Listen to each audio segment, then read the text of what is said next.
Salam Pancasila. Kita jumpa lagi di Teropong Politik, meneropong hiruk pikuk isu-isu politik dan masalah-masalah sosial dari asrinya suasana desa.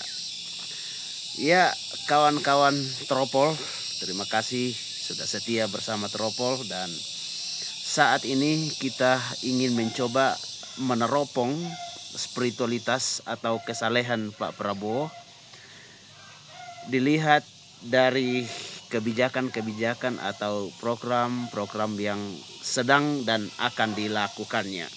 Ya.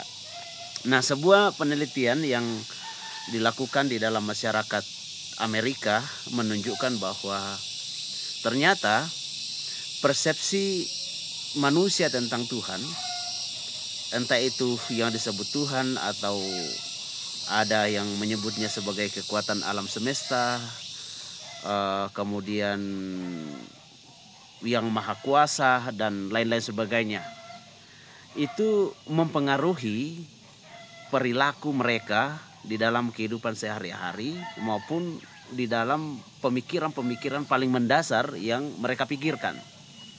Dan dari hasil survei yang dilakukan oleh Gallen Study, ya kalau tidak salah, ya sebuah institusi yang khusus meneliti tentang perilaku beragama di Amerika. Nah, kita akan melihat ini apakah sesuai dengan apa yang dilakukan oleh Pak Prabowo. Kita akan lihat, ya, kita akan menelisik bagian mana spiritualitas atau kesalehan Pak Prabowo didasarkan pada hasil penelitian, dan kita akan tinjau juga dari perspektif socio-neuroscience. Nah, hasil penelitian di Amerika itu kemudian menghasilkan ada 5 perspektif masyarakat Amerika tentang Tuhan, dan itu menurut hasil penelitian atau kesimpulan dari penelitian itu bahwa pemahaman tentang Tuhan itu mempengaruhi pilihan-pilihan politik, ya, persepsi terhadap misalnya terhadap perang, persepsi terhadap kehidupan masyarakat, persepsi terhadap aborsi dan lain sebagainya, itu ada hubungannya dengan itu. Nah, ada 5 ya persepsi masyarakat Amerika, ya, tentang Tuhan. Yang pertama, masyarakat Amerika mayoritas sekitar 40% masyarakat Amerika itu paham Tuhan sebagai otoritarian atau authoritarian God. Nah, mereka yang mempercayai Tuhan sebagai authoritarian God itu mempercayai bahwa Tuhan itu sangat terlibat di dalam kehidupan mereka sehari-hari, ya, mengatur kehidupan mereka sehari-hari, mengatur ekonominya, mengatur ekonomi global dan lain sebagainya. Lalu Tuhan yang otoritarian itu menyediakan tempat bagi mereka yang melanggar secara etis maupun yang tidak, yang disebut sebagai neraka dan sorga. Lalu yang kedua, ya, masyarakat Amerika juga tingkatan yang kedua mempercayai bahwa Tuhan itu adalah Tuhan yang benevolent atau Tuhan yang baik hati atau Tuhan yang penuh kasih. Nah, mereka yang mempercayai ini hampir sama dengan authoritarian God, bahwa Tuhan juga itu terlibat dalam kehidupan mereka, ya, mengatur segala sesuatunya. Tetapi bedanya, kalau Tuhan yang benevolent God itu Tuhan terlibat dan memberikan dampak yang positif terhadap dunia. Jadi mereka percaya bahwa Tuhan itu hadir dalam kehidupan mereka dan menolong mereka untuk memberikan dampak yang positif bagi dunia. Lalu yang ketiga maksud saya, yaitu tentang critical God, Tuhan yang kritik. Ya, paham mereka yang memahami ini bahwa sebenarnya Tuhan itu tidak terlibat di dalam kehidupan sehari-hari mereka.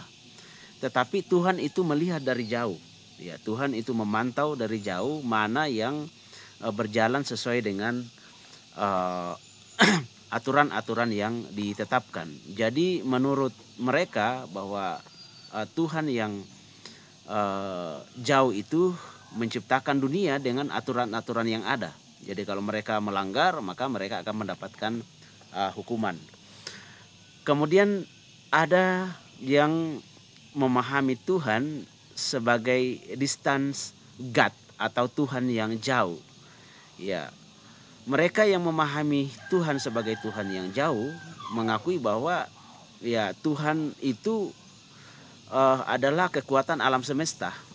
Ya, jadi Tuhan menciptakan alam semesta, dan di dalam alam semesta itu sudah ada kekuatan-kekuatan Tuhan yang kemudian akan memberikan dampak yang negatif terhadap mereka yang tidak berjalan sesuai dengan ketentuan-ketentuan Tuhan. Dan itu yang keempat. Lalu yang kelima, ya sekitar 5% masyarakat Amerika itu tidak percaya akan adanya Tuhan atau ateis. Ya, jadi mereka percaya bahwa Tuhan tidak ada, dan di dunia ini tidak ada yang supranatural. Ya, tetapi mereka mempercayai bahwa dunia ini harus diatur dengan nilai-nilai sosial yang tinggi. Jadi mereka percaya bahwa dunia ini harus berjalan dengan nilai-nilai etik, ya nilai-nilai kemanusiaan dan sosial yang tinggi. Nah, itu pemahaman masyarakat Amerika tentang Tuhan. Lalu kalau dihubungkan dengan pilihan-pilihan politik misalnya, atau kebijakan-kebijakan politik, melihat bahwa mereka yang mempercayai Tuhan sebagai Tuhan yang otoritarian, kecenderungan akan memberikan perhatian yang besar terhadap persoalan-persoalan keamanan, misalnya militer. Ya, mereka akan memberikan banyak dana memperkuat militer, atau selalu berpikir tentang ancaman dari luar dan lain sebagainya, sehingga pada akhirnya mereka akan berpikir bagaimana kemudian militer diperkuat, ya keamanan negara diperkuat dan lain sebagainya. Jadi itu yang mereka pikirkan, termasuk dalam kebijakan-kebijakan perlindungan terhadap warga negara. Ya, itu penting ya bagi mereka yang berpikir otoritarian. Lalu kemudian mereka yang berpikir benevolent God, maka mereka akan berpikir cenderung untuk berpikir pada hal-hal kesejahteraan masyarakat. Misalnya bagaimana orang sakit supaya mereka tidak susah ketika mereka sakit. Ya, jadi kebijakan-kebijakan kesehatan akan lebih banyak ke situ. Lalu mereka kalau lapar, mereka diberikan makanan, ya mereka cukup makan, mereka cukup perhatian, ya dan lain sebagainya. Jadi bantuan-bantuan sosial itu akan lebih banyak, uang akan ke situ. Nah, bagaimana dengan critical God? Ya, mereka yang mempercaya critical God. Mereka yang mempercayai critical God misalnya, mereka akan cenderung kebijakan-kebijakannya itu lari pada memperjuangkan kesetaraan sosial. Jadi mereka yang terpinggirkan harus mendapatkan hak-hak. Ya, mereka yang termarginalkan, mereka harus disetarakan dan lain-lain sebagainya. Jadi akan kecenderungan kebijakan-kebijakannya seperti itu. Lalu bagaimana dengan distance gas? Mereka yang distance gas tidak terlalu peduli dengan hal-hal yang begitu. Yang terpenting adalah bagaimana mereka harus bekerja keras, mereka harus memenuhi kebutuhan mereka. Ya, mereka harus bekerja. Bagaimana rakyat ya diperlengkapi supaya mereka kemudian bekerja sesuai dengan kemampuan mereka, ya agar mereka bisa sejahtera. Jadi kira-kira begitu ya di kebijakan-kebijakan mereka yang memahami Tuhan seperti itu. Nah, kalau kita lihat dari perspektif neurosainsnya misalnya, bagian otak mana yang dominan bekerja dari keempat ya. Tadi saya sudah tidak bahas tentang ateis karena kita hanya membahas empat paradigma manusia tentang manusia Amerika tentang Tuhan. Dan kalau kita lihat dari perspektif neuroscience misalnya, ya mereka yang authoritarian God, ya, lalu kemudian critical God, ya, authoritarian God dan critical God, bagian otak mereka yang dominan berfungsi atau bekerja itu di sistem limbik atau otak emosional. Jadi mereka sistem limbik itu adalah pusat pengaturan emosional, ya, seperti marah, lari dan lain sebagainya. Jadi yang paling dominan bekerja itu di sistem limbik bagi mereka yang mempercayai Tuhan sebagai Tuhan yang otoritarian dan kritikal. Ya, sementara yang benevolent God, bagian otak yang paling banyak bekerja atau dominan bekerja adalah mereka yang otak bagian yang namanya simulated serous, ya, atau kalau di dalam di dalam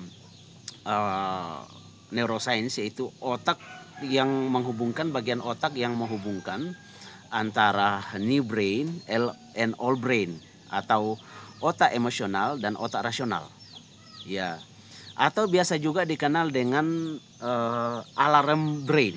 Jadi itu adalah otak yang memberikan sinyal atau alarm ketika manusia itu melakukan hal-hal yang tidak baik atau melanggar etika. Jadi itu yang akan bekerja bahwa oh Anda salah, itu simulated brain. Jadi kalau yang tadi authoritarian God cenderung ya dan critical God itu cenderung akan menggunakan sistem limbik atau emosional. Walaupun simulated serous itu dia juga masuk sistem limbik, tetapi dia lebih ke atas. Jadi kalau otak itu paling dalam itu bagian sistem limbik, lalu di luarnya ya di luar kalau dilihat di si otak namanya corpus callosum itu penghubung antara otak kanan dan otak kiri itu seperti terowongan, dia ada di situ yaitu simulated serous. Lalu kemudian di atasnya itu rational brain atau otak baru. Nah, bagaimana dengan yang distant God, ya, mereka yang mempercayai Tuhan sebagai Tuhan yang jauh, yang dominan bekerja itu adalah varietal area atau bagian otak di di belakang. Jadi itu yang bekerja. Nah, kalau kita melihat apa yang kebijakan-kebijakan Pak Prabowo yang dilakukan atau yang disampaikan, ya saya melihat bahwa ada ide yang pure dari Pak Prabowo, lalu ada ide yang orang-orang di baliknya. Nah, menurut saya ide pure yang sebelumnya ya saya melihat itu dari histori Pak Prabowo, ya, sejak dia pertama kali mencalonkan wakil presiden dan presiden 3 kali, ya, ada narasi yang sering diungkapkan oleh Pak Prabowo dan saya melihat bahwa itu mencerminkan spiritualitasnya dia, yaitu bahwa negara harus kuat. Nah, itu ya, negara harus kuat, negara harus mandiri, ya, negara tidak boleh diancam oleh negara-negara lain, dan tentara kita harus kuat dan lain sebagainya. Nah, kemudian kalau kita melihat di awal pemerintahannya ini, lalu dia mencendongkan menteri-menterinya supaya mereka terformat secara militer. Nah, di sini kita bisa melihat ya, kalau saya melihat bahwa sebenarnya kalau ditinjau dari perspektif spiritualitas berdasarkan otak, maka sebenarnya Pak Prabowo ini ada di dua sisi tadi itu, yaitu authoritarian dan kritikal. Karena authoritarian juga mengatakan orang tidak boleh ada lagi orang terdiskriminasi di negeri ini. Tidak boleh ada lagi orang yang ditindas di negeri ini. Itu kan ciri-ciri orang yang berpikir kritikal dengan menggunakan critical brain atau otak yang critical gut, ya, orang dengan pemikiran yang tadi adalah sistem limbik yang bekerja. Sementara misalnya makanan gratis di awal Pak Prabowo ketika mencalonkan presiden itu tidak muncul itu. Nanti setelah masuk ada tim misalnya Prof Stella yang ngomong ke publik bahwa dia yang mengusulkan ini. Dan kita tahu ya Prof Stella ini ya seorang neuroscience, ya sosiokognitif. Jadi menurut saya pemikiran makanan gratis, bantuan sosial dan sebagainya itu bukan pure dari pemikirannya Pak Prabowo, tapi orang di timnya. Jadi justru yang benevolent gut itu bukan Pak Prabowo-nya, tetapi timnya yang benevolent gut, sehingga kemudian program-programnya itu muncul. Ya tadi itu bagaimana memberi makan orang yang lapar, itu kan ciri khas dari orang-orang yang berpikir benevolent gut, ya, membantu orang yang susah, orang yang sakit, kemudian orang-orang yang miskin harus dibantu secara materi dan lain sebagainya. Jadi kalau kita melihat dari perspektif spiritualitasnya atau kesalehan dari Pak Prabowo ini dari perspektif social neuroscience-nya, ya, jadi perilakunya itu menunjukkan bahwa otak itu yang paling dominan bekerja, yaitu sistem limbik, ya, atau otak yang mengatur emosi, ya, marah, lawan atau lari, ya, itu yang dominan bekerja. Sehingga ke depan ya kita berharap orang-orang yang ada di sekitar Pak Prabowo itu bisa mengimbangi, ya, sehingga beliau bisa bekerja secara seimbang, ya.